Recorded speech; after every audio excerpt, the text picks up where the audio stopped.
పరిశుద్ధాత్మ ఎవరు? అది యేసు యొక్క భాగమా? ఒక్క క్షణం ఆగి ఆలోచించండి. మనసుతో ఈ ప్రశ్నను వేసుకోండి.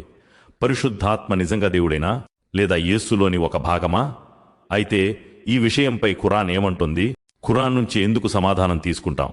ఎందుకంటే ఖురాన్ సమస్త మానవాళికి చివరి మార్గదర్శక గ్రంథం. దైవ ప్రవక్త ముహమ్మద్ సల్లల్లాహు అలైహి వసల్లం చివరి ప్రవక్త. ఆయనకు ముందు వచ్చిన ప్రతి ప్రవక్త కూడా అల్లాహ్ యొక్క దాసులే. ఒకే సందేశాన్ని తీసుకువచ్చారు.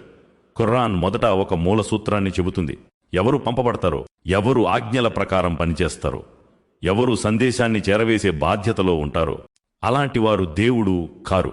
అల్లాహ్ ఇలా అంటాడు, నీ ప్రభువు వద్ద నుంచి పరిశుద్ధాత్మ జిబ్రయీల్ ఖుర్ఆన్ను సత్యసమేతంగా అవతరింపచేశాడు. ఇక్కడ గమనించండి, ఖుర్ఆన్ పరిశుద్ధాత్మ దేవుడు అని చెప్పలేదు. అల్లాహ్ వైపు నుంచి అవతరింపజేస్తాడు అని మాత్రమే చెప్పింది. ఎవరు పంపించబడతారో, ఎవరు నియమితులై పనిచేస్తారో వారు అల్లాహ్ కారు, అల్లాహ్ యొక్క భాగమూ కారు.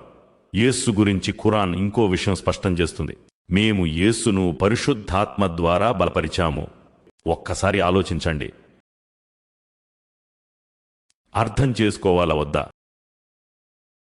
ఆయనను దాని ద్వారా బలపరిచాము అని అల్లాహ్ ఎందుకు చెప్పాలి? సహాయం ఎప్పుడు ఒక సృష్టి నుండి మరో సృష్టికి మాత్రమే ఉంటుంది. దేవుడికి సహాయం అవసరం ఉండదు. ప్రవక్త సల్లల్లాహు అలైహి వసల్లం కూడా ఇదే విషయాన్ని స్పష్టం చేశారు. ప్రవక్త సల్లల్లాహు అలైహి వసల్లం ఇలా చెప్పారు, పరిశుద్ధాత్మ నా హృదయంలో మాటను ప్రవేశపెడతాడు. ముస్నద్ అహ్మద్ అంటే అతను సందేశాన్ని చేరవేస్తాడు, నిర్ణయాలు తీసుకోడు, వహీని సృష్టించడు. అందుకే ఈ ఇస్లామిక్ పండితుల అభిప్రాయం స్పష్టం.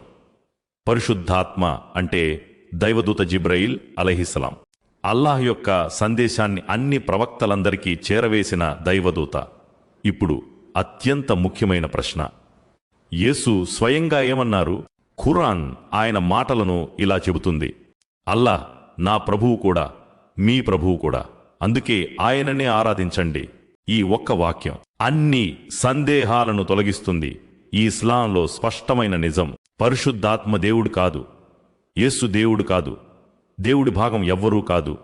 అందరూ అల్లాహ్ యొక్క దాసులే. అందరూ ఆయన ఆజ్ఞలకే లోబడి ఉంటారు. అందరి సందేశం ఒక్కటే, ఒకే అల్లాహ్ను ఆరాధించండి. ఇదే తౌహీద్, ఏకేశ్వరోపాసన. ఇదే ఖురాన్ సందేశం. ఇదే అన్ని ప్రవక్తల ఏకైక పిలుపు. మేము ఎవరి మీద విశ్వాసాన్ని బలవంతం చేయము. మేము కేవలం ఖురాన్ మాటను మాత్రమే ఉంచుతున్నాము. అర్థం చేసుకోవాలా వద్దా, నమ్మాలా వద్దా, అది ప్రతి వ్యక్తి స్వంత నిర్ణయం.